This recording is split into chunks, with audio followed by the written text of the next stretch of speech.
नमस्कार साथियों, मैं प्रदीप आपका अपने परिवार स्टडी विद गाजीपुर में स्वागत करता हूं। उम्मीद करता हूं आप लोग अच्छे होंगे, अच्छे से आपकी पढ़ाई चल रही होगी। हम लोग इसके पीछे के वीडियो में मूल प्रभाज तक पढ़ लिया था। इसके आगे हम उसके कुछ बचे हुए भागों को पढ़ेंगे। उससे पहले मैं आइए आपको एक बार फिर से मूल प्रभाज के बारे में बता देता हूँ। देखिए, मूल प्रभाज किसे कहते हैं, तो मान लेते हैं एक पात्र है जिसमें एक विलयन भरा है, ठीक है। ये क्या है, विलयन। और विलयन बना किसका होगा, तो विलेय और विलायक का। तो विलेय और विलायक के मिलने से किसका निर्माण होता है, विलयन का, ठीक है। तो विलेय हमने मान लिया कि इसमें जो विलेय मिलाया गया है विलयन में वह क्या है, ए है, और जो विलायक मिला गया है वह क्या है, बी है। अर्थात ए विलेय है और बी विलायक है, ठीक है। तथा विलेय के मोलों की संख्या हमने मान लिया Na और विलायक के मोलों की संख्या को हमने मान लिया Nb। Nb क्या है, विलायक का मोल, विलायक के मोलों की संख्या, मोलों की संख्या। और Nb क्या है, विलेय के मोलों की संख्या।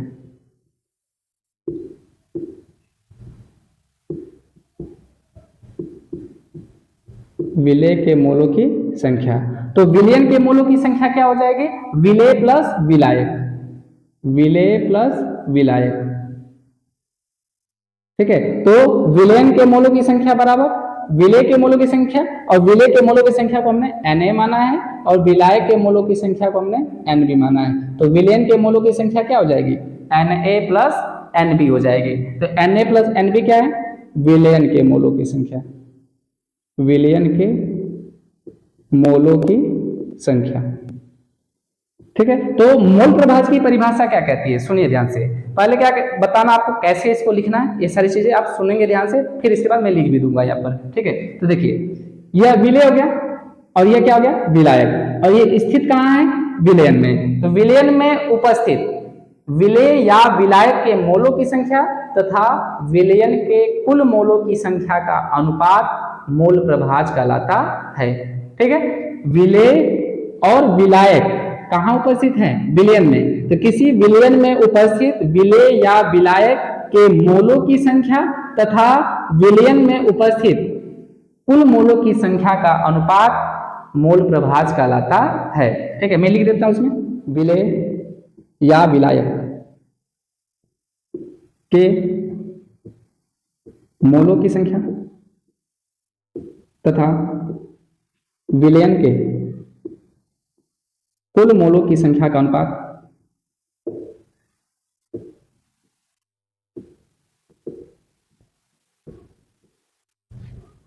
मूल प्रभाज कहलाता है, मूल प्रभाज कहलाता है, ठीक है। विलेय या विलायक के मोलों की संख्या तथा विलयन के कुल मोलों की संख्या का जो अनुपात होता है उसे हम मूल प्रभाज कहते हैं। इसे काई से प्रदर्शित करते हैं, इसे काई से, मैं लिख देता हूं, इसे काई से प्रदर्शित करते हैं, इसे काई से प्रदर्शित करते हैं। तो इतनी बातें हमने आपको पीछे वीडियो में बता दिया था। अब इसके आगे कुछ जानते हैं, ठीक है। मैं एक बार इसका फार्मूला भी लिख देता हूं, काई ए बराबर विलेय के मोलों की संख्या Na बटे विलयन के मोलों की संख्या क्या होगी, Na प्लस Nb। देखिए यहाँ पे लिखा आपने, का ए क्या है, विलेय, तो विलेय का मोल प्रभाज, ठीक है। काई किसको प्रदर्शित कर रहा है, काई किसको बता रहा है, देखिए मूल प्रभाज को, ठीक है। तो ए किसको बता रहा है, विलेय को। तो ये क्या हो जाएगा, विलेय का मोल प्रभाज। तो काई ए किसको प्रदर्शित करेगा, विलेय का मोल प्रभाज, विलेय का मोल प्रभाज काई ए। इसी तरह विलायक का जो मोल प्रभाज होगा वह देखिए, विलायक का मोल प्रभाज काई बी बराबर Nb बटे Na प्लस Nb, ठीक है। यहाँ पे बी लिखना तो यहाँ पर बी लिखना ऊपर, और यहाँ पे ए लिखना तो ऊपर ए लिखना। अर्थात विलेय का मोल प्रभाज निकालना तो विलेय के मोलों की संख्या को ऊपर रखना आपको, और यदि विलायक के मोल प्रभाज, विलायक के मोल प्रभाज को निकालना आपको, तो विलायक के मोलों की संख्या को आपको ऊपर रखना है, ठीक है। और विलयन के मोलों की संख्या दोनों में नीचे रहेगा, ठीक है। इतनी बात समझ में आ गई। इतनी बातें हमने आपको पीछे वीडियो में बता दिया था। अब इसके आगे समझिए, इसमें कितने पदार्थ मिले हैं, दो पदार्थ। एक पदार्थ क्या है, एक, और दूसरा पदार्थ क्या है, बी। एक हम क्या कह रहे हैं, विलेय, और दूसरे को विलायक, ठीक है। तो इसमें मोलों की संख्या क्या है, Na, और इसमें मोलों की संख्या Nb है। तो जब किसी विलयन में दो पदार्थ मिले हो तो उसे हम क्या कहते हैं, द्विअंगी विलयन। और जब किसी विलयन में तीन पदार्थ मिले हो तो उसे त्रिअंगी विलयन। तो द्विअंगी विलयन और त्रिअंगी विलयन के लिए मूल प्रभाज कितना होता है उसको हम ज्ञात करेंगे। तो आप इतना पहले लिख लीजिए, फिर इसके बाद हम द्विअंगी और त्रिअंगी विलयन के लिए मूल प्रभाज का योग बताते हैं कि कितना होता है। लिख लो इसको।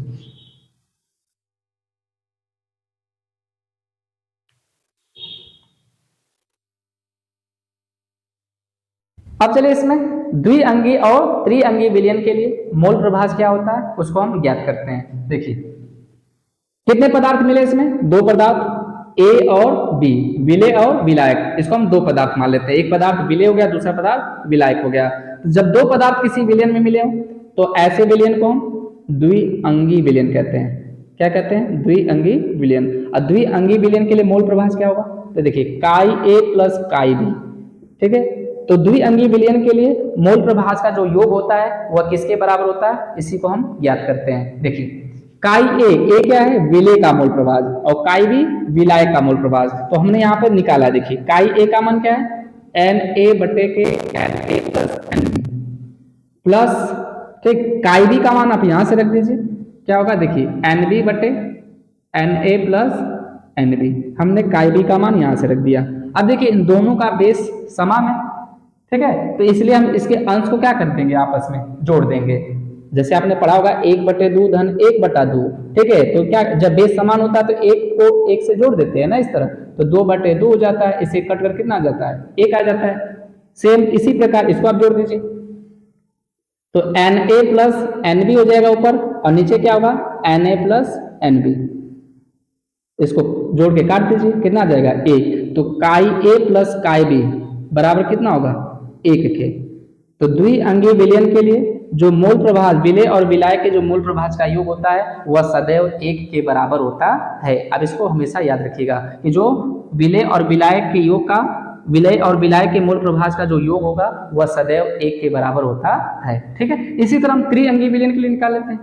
यदि दो पदार्थ मिले तो उसका मूल प्रभाज का जो योग होगा वो कितना होगा, एक के बराबर होगा। यदि त्रिअंगी विलयन होता,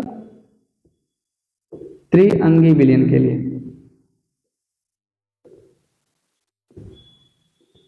त्रिअंगी विलयन के लिए देखिए पहले चित्र बना लेते हैं इसका। मान लेते हैं इसमें जो इस विलयन को बनाने के लिए तीन पदार्थ भाग लिए वो कौन कौन है, ए बी सी, ठीक है, ए बी सी। तो विलयन का जो मोल, मान लेते हैं इसके मोलों की संख्या एन ए, बी के मोलों की संख्या एन बी है, और सी के मोलों की संख्या एन सी है। तो विलयन के मोलों की संख्या कितनी हो जाएगी, N A plus N B plus N C. जोड़ दीजिए इसे, N A plus N B plus N C, यह विलयन के मोलों की संख्या हो जाएगी। तो काई ए का मान बताइए आप, तो काई ए का मान क्या होगा, सबसे पहले ए को ऊपर लिखेंगे, एन ए बटे के विलयन के मोलों की संख्या N A plus N B plus N C. इसी प्रकार काई बी का मान निकाल दीजिए आप, तो क्या हो जाएगा, एन बी बटे, ठीक है, बी है तो ऊपर बी को लिखिएगा, N A plus N B plus N C. इसी प्रकार काई सी को लिख दीजिए आप, तो यहाँ पे क्या लिखेंगे आप, एन सी, ठीक है, काई सी है तो एन सी बटे N A plus N B plus N C, ठीक है। अब इन तीनों को जोड़ दीजिए, देखिए इसका योग कितना आता है, ठीक है। तो इधर आपका हो गया होगा, इधर ये मिटा देता हूं मैं, देखिए यहां से मैं यहां लिख देता हूं, देखिए chi a plus chi b plus chi c बराबर, काई ए का मान आप यहां से रख दीजिए, तो एन ए बटे N A plus N B plus N C, plus chi B का मान देखिए एन बी बटे N A plus N B plus N C, ठीक है, आगे प्लस काई सी का मान देखिए एन सी बटे N A plus N B plus N C, ठीक है। अब इन तीनों को आपस में क्या कर दीजिए, जोड़ दीजिए, क्योंकि इनका भी बेस क्या है, समान है। तो हो जाएगा N A plus N B plus N C, अब पूरे का बटा N A plus N B plus N C, cut कर कितना आ गया, देखिए एक, ठीक है। तो द्विअंगी विलयन के लिए जो उनका मूल प्रभाज का योग होता है वह एक के बराबर होता है, और त्रिअंगी विलयन के लिए भी उनके मूल प्रभाज का योग क्या होता है, एक के बराबर होता है। तो इसको आप लिख लीजिए अच्छे से, उम्मीद करते हैं आपको यह समझ में आ गया होगा, ठीक है, लिख लो इसको अच्छे से।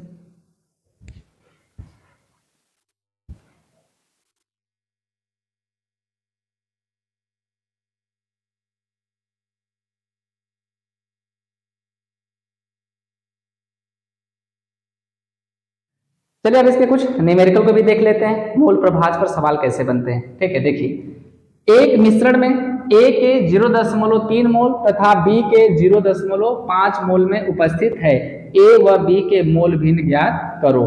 ठीक है, तो आपको यहाँ पे मोल भिन्न के स्थान पे मोल प्रभाज और मोल अंश का भी पूछा जा सकता है। देखिए सवाल को आप कैसे लगाएंगे, इसका हल देखिए। तो कह रहा है A के 0.3 मोल, तो A के मोलों की संख्या को हम कैसे दर्शाएंगे, Na से। इसमें कितने मोल है, 0.3 मोल। ठीक है, और B के कितने मोल हैं, तो B के मोल हैं, तो B के मोलों की संख्या को NB से आप दर्शा दीजिए, तो कितना हो जाएगा 0.5 मोल।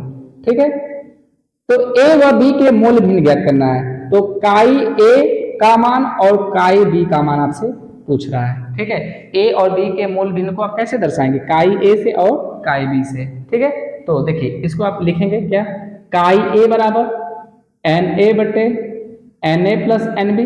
ठीक है, और काई B बराबर NB ऊपर हो जाएगा NB बटे Na प्लस NB। ठीक है, तो जो A का मोल प्रभाज है तो A के मोलों की संख्या को आप ऊपर लिखिएगा, B का मोल प्रभाज है तो B के मोलों की संख्या को आपको ऊपर लिखना है। ठीक है, Na का मान देखिए कितना 0.3 बटा के Na का मान देखिए 0.3 प्लस NB का मान 0.5, तो कितना हो जाएगा 0.3 बटे 0.3 में 0.5 जोड़ दीजिए, कितना आ जाएगा 0.8। ऊपर नीचे आप 10 से गुणा कर लीजिए और भाग कर लीजिए, तो इसका इसमें गुणा करेंगे कितना आएगा 3, और 10 का इसमें गुणा करेंगे कितना आ जाएगा 8, तो 3/8 हो जाएगा। ठीक है, अब आगे देखिए इसी तरह इसको भी लगा दीजिए। NB का मान क्या है देखिए 0.5 बटे के Na का मान देखो यहाँ से रख दो 0.3 प्लस NB का मान यहाँ से रख दीजिए आप 0.5, तो ऊपर आएगा 0.5 बटे 0.3 में 0.5 पुनः जोड़ दीजिए, कितना आ जाएगा, ये हो जाएगा 0.8। ठीक है, तो पुनः 10 से ऊपर नीचे गुणा करेंगे तो 0.5 बटे 0.8 गुणे 10 बटे के 10। ठीक है, तो कितना आ जाएगा, इसका इसमें गुणा करेंगे 50.1 अंक पे लग जाएगा, तो कितना आ जाएगा 5/8, तो यह इसका आंसर हो जाएगा। ठीक है, तो A का मोल प्रभाज या मोल भिन्न कितना होता है 3/8 आ गया, और B का 5/8। ठीक है, इसी तरह इस सवाल को भी हम लगाते हैं, आप पहले इसको लगा लीजिए, अच्छे से लिख लो।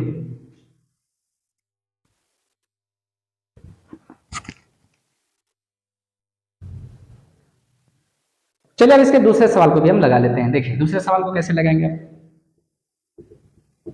अभिक्रिया दिया है, अभिक्रिया N2 3H2 = 2NH3, तो जो ब्रैकेट में G लिखा है इसको हम गैस पढ़ते हैं, तो nitrogen gas, hydrogen gas, ammonia gas. ठीक है, की साम्यावस्था पर नाइट्रोजन गैस तथा अमोनिया गैस के मोल अंश क्रमशः 0.2 और 0.5 है, साम्यावस्था पर हाइड्रोजन गैस का मोल अंश क्या होगा। तो आपसे हाइड्रोजन गैस का मोल अंश पूछा जा रहा है, तो हमने अभी पीछे आपको बताया क्या फार्मूला, यहाँ पे कितने पदार्थ होंगे, 3 पदार्थ हो गए, तो 3 पदार्थ के लिए क्या बताया, काई A plus chi B plus chi C का मान क्या बताया 1।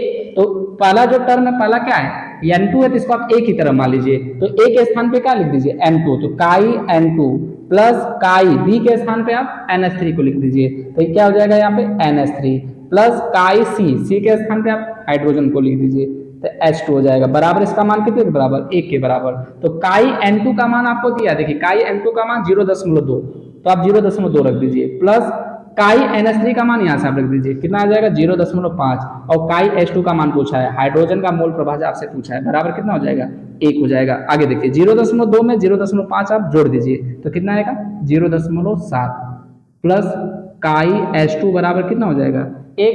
अब यह प्लस है, इधर जाएगा तो क्या हो जाएगा, पक्षांतर करेंगे जब इधर तो माइनस हो जाएगा। ठीक है, तो काई H2 बराबर कितना हो जाएगा 1 माइनस 0.7, तो 1 में से आप 0.7 को घटाएंगे तो कितना आएगा 0.3, तो काई H2 का मान कितना आ गया 0.3, तो काई 0.3। ठीक है, यही क्या हो जाएगा, इसका आंसर हो जाएगा। ठीक है, तो हाइड्रोजन का मोल प्रभाज कितना होगा 0.3 हो जाएगा, लिख लीजिए इसको।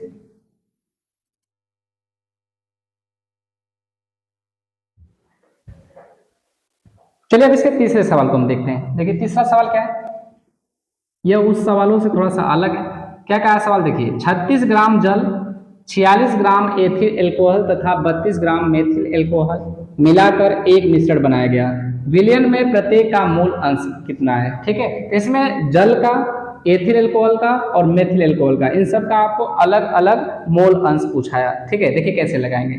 तो जो जल है ना, इसको आप ए मान लीजिए, ठीक है, और एथिल अल्कोहल है, इसको आप बी मान लीजिए, एथिल अल्कोहल को आप बी मान लीजिए, ठीक है, और मेथिल अल्कोहल, मेथिल अल्कोहल को आप सी मान लीजिए। ठीक, तो जल का फार्मूला आप सबको पता है, H2O, एथिल अल्कोहल का C2H5OH और मेथिल अल्कोहल का CH3OH। ठीक है, तो यह Na का मान कैसे निकालेंगे आप, याद रखिएगा, मोल भार बटे अणु भार। ठीक है, कि मोलों की संख्या आप कैसे निकालेंगे, भार बटे अणु भार से निकालेंगे। ठीक है, तो मोलों की संख्या बराबर भार बटे अणु भार। तो भार आपको दिया है, इसका अणु भार निकालना है, तो अणु भार कैसे निकालेंगे हम आपको सिखा रहे हैं। देखिए पहले क्या है, जल है, तो जल का अणु भार निकाल लेते हैं, H2O का अणु भार। ठीक है, तो जो दाहिने साइड अंक लिखा रहता है ना, उसको आप पहले लिख दीजिए और इसके अणु भार को लिख दीजिए। तो हाइड्रोजन का अणु भार कितना होता है 1, ऑक्सीजन का कितना होता है 16। ठीक है, याद रखिएगा। और इसमें क्या आएगा, हाइड्रोजन हो गया, कार्बन, कार्बन का कितना आ जाएगा 12। ठीक है, हाइड्रोजन का 1 अणु भार होता है, ऑक्सीजन का 16 होता है, कार्बन का 12 होता है। बस यहाँ पे आप रख दीजिए 2 गुणे जो दाहिने तरफ अंक होगा उसको आप पहले लिखिएगा और उसके बाद इसके इस तत्व का अणु भार लिख दीजिए आप। तो हाइड्रोजन का अणु भार कितना होगा 1, देखिए 1 लिखा हमने, प्लस ऑक्सीजन का कितना है 16, तो यहाँ पे 16 लिख दीजिए। तो कितना आ जाएगा 2 एकम 2 प्लस 16, तो 16 2 कितना हो जाएगा 18। तो जल का अणु भार कितना होता है 18, H2O का अणु भार 18। अब इसी तरह एथिल अल्कोहल का निकाल दीजिए आप, C2H5OH का अणु भार। ठीक है, तो जो दाहिने तरफ अंक है उसको पहले आगे लिख दीजिए। तो 2 गुणे कार्बन का देखिए अणु भार कितना है 12, यहाँ पे 12 लिख दीजिए। आगे जैसे दूसरे तत्वों का आप निकालिएगा बीच में प्लस का चिन्ह लिख दीजिए। तो प्लस दाहिने तरफ है, इसको आगे गुणा कर दीजिए। 5 गुणे हाइड्रोजन का अणु भार कितना है 1, तो यहाँ पे 1 लिख दीजिए। प्लस ऑक्सीजन का देखिए, ऑक्सीजन का 16 प्लस हाइड्रोजन का 1। ठीक है, जैसे अगले तत्वों का हमें परमाणु भार लिखना होगा या अणु भार लिखना होगा तो उस तत्व के आगे ही आप प्लस का चिन्ह लगा दीजिएगा। ठीक है, जैसे ऑक्सीजन का निकाला तो ऑक्सीजन का अणु भार 16। ठीक है, इसके बाद प्लस हाइड्रोजन का कितना हो जाएगा 1 हो जाएगा। आगे देखिए 12 दूना के 24, 5 एकम 5, 16 1 कितना हो जाएगा 17। ठीक है, तो 24 प्लस 17 5 कितना हो जाएगा 22। अब 22 में 24 जोड़ दीजिए आप, तो कितना आ जाएगा 4 2 6 2 2 4, तो कितना हो जाएगा 46। ठीक है, आगे देखिए इसी तरह आपने C2H5OH का निकाल दिया, इसी तरह आप मेथिल अल्कोहल देखिए CH3OH का भी निकाल दीजिए। देखिए हम निकाल देते हैं यहाँ पर CH3OH का अणु भार। तो कार्बन का कितना देखिए 12 प्लस, ठीक है, दाहिनी तरफ जो अंक है उसको आगे गुणा करिए, प्लस हाइड्रोजन का अणु भार कितना है 1, तो 1 लिख दीजिए। जैसे अगला तत्व का आप अणु भार लिखना प्लस चिन्ह, ऑक्सीजन का देखिए 16 लिख दीजिए, प्लस हाइड्रोजन का 1 हो जाएगा। तो 12 प्लस 3 एकम 3 और 16 1 17।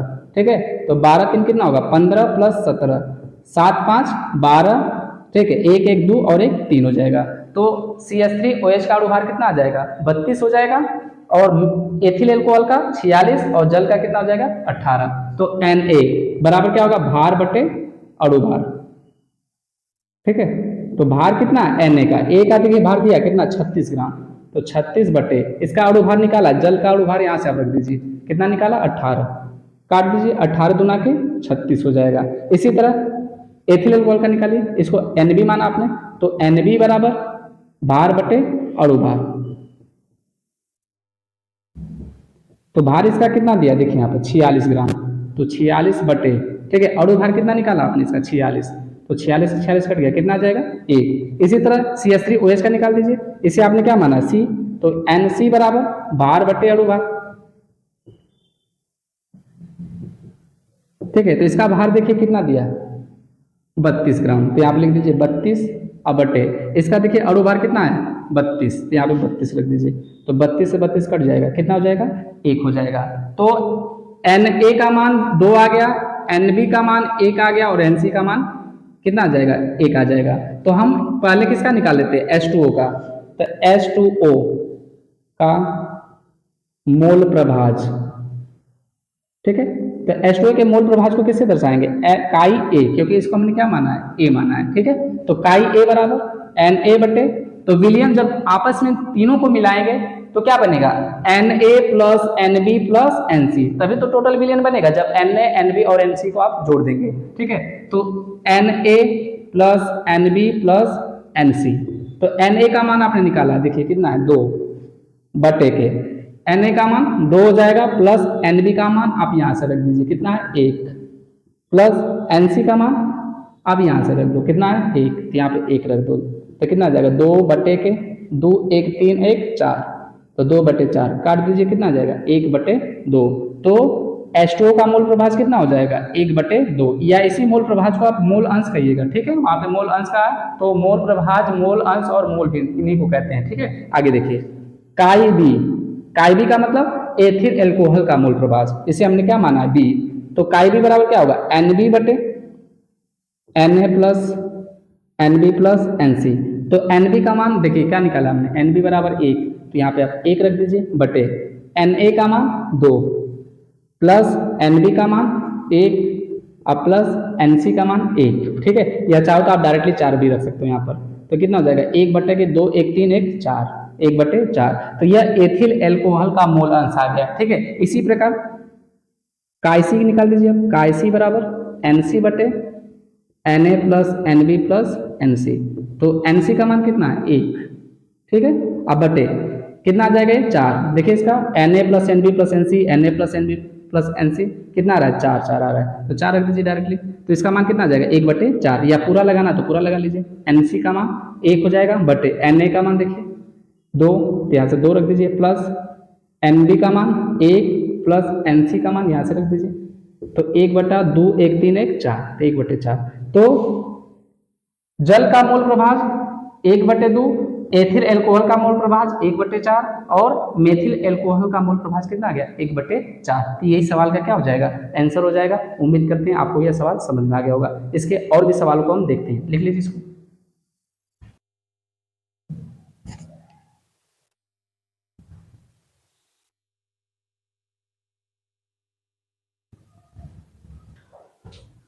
चलिए अब इसका प्रश्न संख्या 4 देखते हैं। देखिए प्रश्न संख्या 4 क्या है, 1 विलियन में 16 ग्राम CH3OH मेथिल एल्कोहल एवं 90 ग्राम जल उपस्थित है H2O, ठीक है। H2O और CH3OH का मोल प्रभाज याद करिए, ठीक है। जैसे हमने अभी पीछे सवाल बताया वैसे इसको भी लगाना है, ठीक है। तो 16 ग्राम CH3OH है, तो हम CH3OH को क्या मान लें A मान लेते हैं, ठीक है, इसे हम A मान लेते हैं। और H2O जो है इसको हम क्या मान लेते हैं B मान लेते हैं, ठीक है। तो इसके मोलों की संख्या को क्या कहेंगे हम Na, और इसके मोलों की संख्या को हम Nb कहते हैं, ठीक है। तो Na बराबर मैंने क्या लिखा था इसको पीछे भार बटे अणु भार, ठीक है। इसी तरह यहाँ पर Nb बराबर क्या हो जाएगा भार बटे अणु भार। तो हमें यहाँ पर अणु भार की आवश्यकता पड़ेगी, तो अणु भार कैसे निकालेंगे। तो देखिए हाइड्रोजन का कितना होगा 1, ठीक है, कार्बन का 12 और ऑक्सीजन का 16 हो जाएगा। तो पहला फार्मूला क्या है देखिए CH3OH, तो इसका अणु भार निकालते हैं CH3OH। तो कार्बन का कितना होगा 12 प्लस 3, जो दाहिने तरफ है उसका आगे गुणा कर दीजिए, गुणे हाइड्रोजन का अणु भार देखिए 1 प्लस ऑक्सीजन का यहाँ से रख दीजिए 16 और प्लस हाइड्रोजन कितना होगा 1, ठीक है। तो 12 प्लस 3 एकम 3 और 16 एक कितना हो जाएगा 17, ठीक है। तो 12 3 कितना होगा 15 प्लस 17, ठीक है, 7 5 12 और 1 1 2 1 3, तो कितना हो जाएगा 32 हो जाएगा, ठीक है। तो CH3OH का अणु भार कितना आ जाएगा 32। इसी तरह हमने इसका अणु भार निकाल दिया, इसी तरह हम जल का निकाल लेते हैं। तो H2O का अणु भार, तो हाइड्रोजन का कितना है 1 है ना, तो 2 गुणे 1 प्लस ऑक्सीजन का कितना है 16 अणु भार होता है, तो 2 प्लस 16 कितना हो जाएगा 16 2 18, ठीक है। तो जल का अणु भार कितना आ जाएगा, जल का अणु भार 18 हो जाएगा और CH3OH का जो अणु भार है ये कितना हो जाएगा 32 हो जाएगा। तो हम यहाँ पर रख देंगे, तो ये भार कितना दिया है 16 ग्राम, CH3OH का भार कितना है 16 ग्राम, तो आप लिख दीजिए 16 बटे अणु भार कितना निकाला आपने CH3OH का 32, तो 16 गुना के 32, तो 1 बटा कितना हो जाएगा 2। इसी तरह आप इसको भी रख दीजिए। तो जल का भार कितना है देखिए 90, तो यहाँ पे लिख दीजिए 90 बटे, और अणु भार कितना निकाला आपने 18, तो 18 पचे कितना हो जाएगा 90 हो जाएगा। ठीक है, अब इसमें क्या कह रहा है देखिए H2O और CH3OH का मोल प्रभाव, तो काई A और काई B का मान पूछा है। ठीक है, तो काई A का मान क्या होगा Na बटे Na प्लस NB। A हमने किसको माना CH3OH को, और B किसको माना हमने H2O को।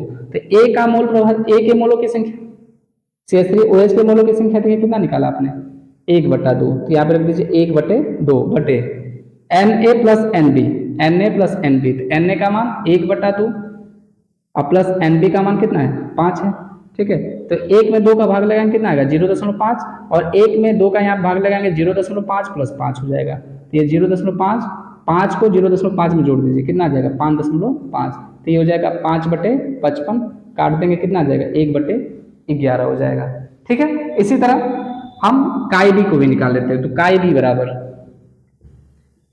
बराबर NB बटे Na प्लस NB, तो NB का मान देखिए क्या निकाला आपने 5, अब बटे Na प्लस NB, देखिए Na प्लस NB कितना है 0.5।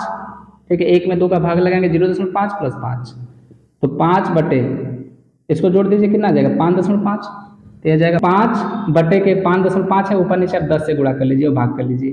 ठीक है, तो 5 × 50 बटे, इसका इसमें गुणा करेंगे कितना आ जाएगा 55, काट दीजिए इसे, 5 × 50 और 11 × 55 हो जाएगा, तो 10 बटे कितना हो जाएगा 11 हो जाएगा। ठीक है, तो ये काई ए का मान निकल गया 1/11 और काई बी का मान निकल गया 10/11। ठीक है, तो काई ए का मतलब CH3OH का मोल प्रभाव और काई बी का मतलब H2O का मोल प्रभाव। ठीक है, उम्मीद करता हूँ आपको ये सब सवाल समझ में आ गए होंगे। इसके नेक्स्ट वीडियो में मोलरता, मोललता, नॉर्मलता, इन सबको हम जल्द ही अपलोड कर देंगे।